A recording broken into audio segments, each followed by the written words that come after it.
60 Minutes, Rewind.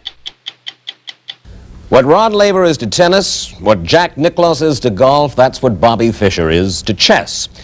And on June the 22nd, unless arrangements fall apart, and in the stormy world of chess anything can happen, Bobby Fischer of the United States will finally meet Boris Spassky of the Soviet Union in Belgrade, Yugoslavia, for the chess championship of the world. At stake, immense prestige for the Russians, who jealously guard their reputation as the country of the chess masters.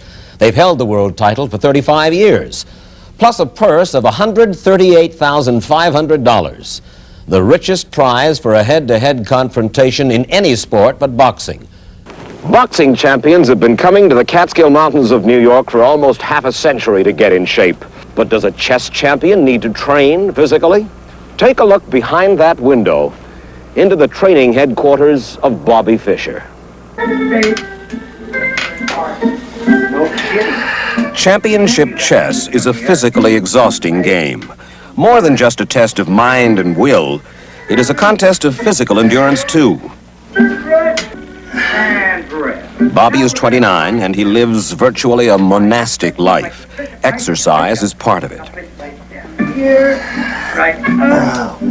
He lives alone, always in hotel rooms that seem barely larger than chessboards. The television set is his window on the world.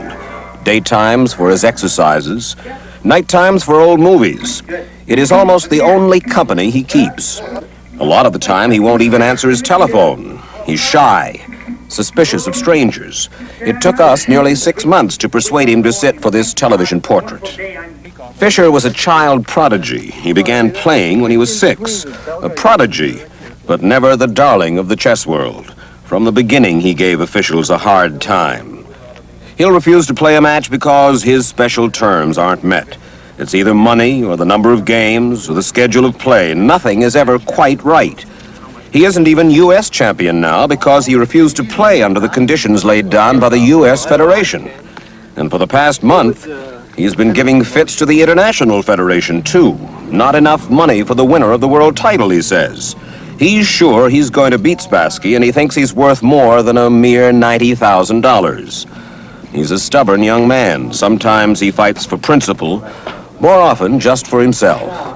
Before we settled down to talk to Bobby, we asked him to play one of the coming generation's most promising players, 12-year-old Lewis Cohen. The game is speed chess. Each player has 5 minutes to finish, which makes the contest as violent as chess ever appears to someone who doesn't really understand the game. And Bobby, even here, plays to win. No mercy for the young. Before the 5 minutes are up, he closes in for the kill. Check, and Lewis Cohen concedes. Winning is obviously very important to you. Now, winning for winning's sake is important. But do you like to beat another man?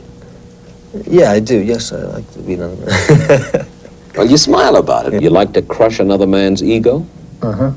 So when they go home that night, you know, they know that they can't kid themselves that they're so hot, you know. You think the Russians are pretty worried about you at this moment? Oh, yeah, they have been ever since I started playing chess.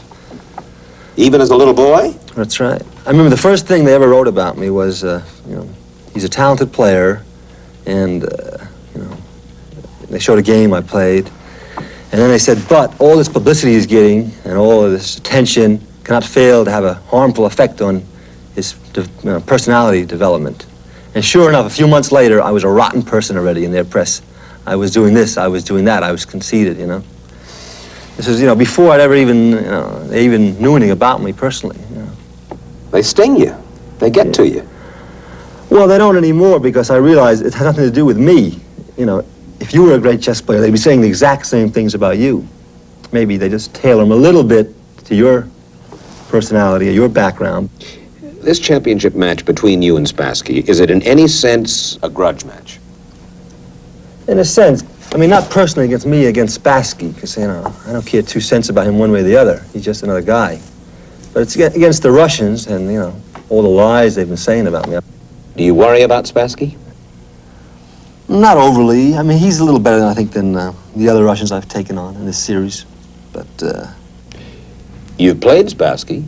He's beaten you, but you've never beaten him. Yeah, well, we've only played a few games, so... We were just the other day looking through that his games from that Moscow event, that Alekhine tournament, and they were atrocious games. He was really, he was lost in half the games in that tournament. Really bad games on his part. Why would that happen to a man who, after all, is the champion of the world? Well, the champion of the world. First of all, I didn't compete, so he's not really much of a champion, but, you know, he's the best they've got. That's a big deal. Where do you get your confidence? Well, when you're successful, you realize there must be something going on. I mean, why am I so successful? There must be a reason, right? So obviously there's something, some natural ability, some, you know, factors working, right? Right. Sometimes what we're talking about is described as Fischer's arrogance. I sense that it's something quite different. You simply... Yeah, this arrogance, like, people have been calling me arrogant for many years, but lately they're not calling me arrogant. Why? Because now, you know, I've been winning all these matches and I'm doing what I've always said I was, you know. So I used to say I was the best player in the world. Everybody's arrogant, terrible, conceited person, you know. Right. But this is just an obvious fact.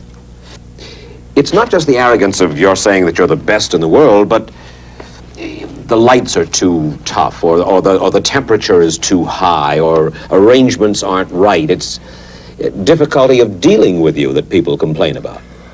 Yeah, but the thing is, everybody was looking at it from the organizer's point of view, you know. The organizers, I mean, you wouldn't believe the kind of conditions they want us chess players to play in. For instance? Oh, I remember playing once. I played in Berlin. I played a match with the best players in Berlin, you know, American team against the Berliners, and you know, I had guys leaning right on my head practically, smoking in my face, spectators. Is chess a tough game for the body as well as the mind? It is pretty tough, yeah, because of all the tension and all the, you know, a lot of concentration, sitting there for hour after hour. It's real exhausting. I think that that's pretty difficult for somebody who doesn't know the game to understand. It looks like, I mean, after all, you and I sit at a board. Yeah. Well, you know, it's kind of like after you go in to take your, you know, your final exam or something, you're pretty tired, right? So it's like taking a 5-hour exam every day or something, you know. Bobby does not like personal questions. He won't talk about his religion. He was born a Jew, now he is a fundamentalist. Nor will he talk about his relatives. His father left when Bobby was 2. He never sees his mother nor his sister. No girls in his life. He claims he hasn't time for them.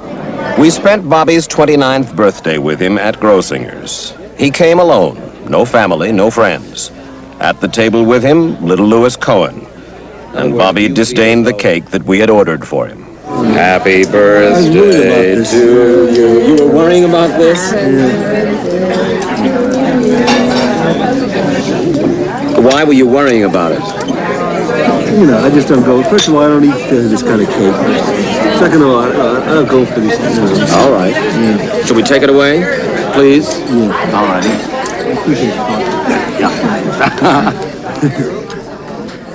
His only constant companion is the big red book of Spassky, a collection of 350 tournament games that Boris Spassky, the man he wants to take the world title from, has played. Bobby's training for the title match consists of studying every one of those games, every move, every strategy.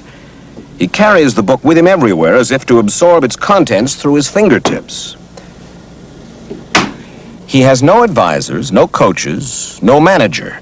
He doesn't really trust anyone's advice. In a sense, his most reliable friends are the pieces on the board.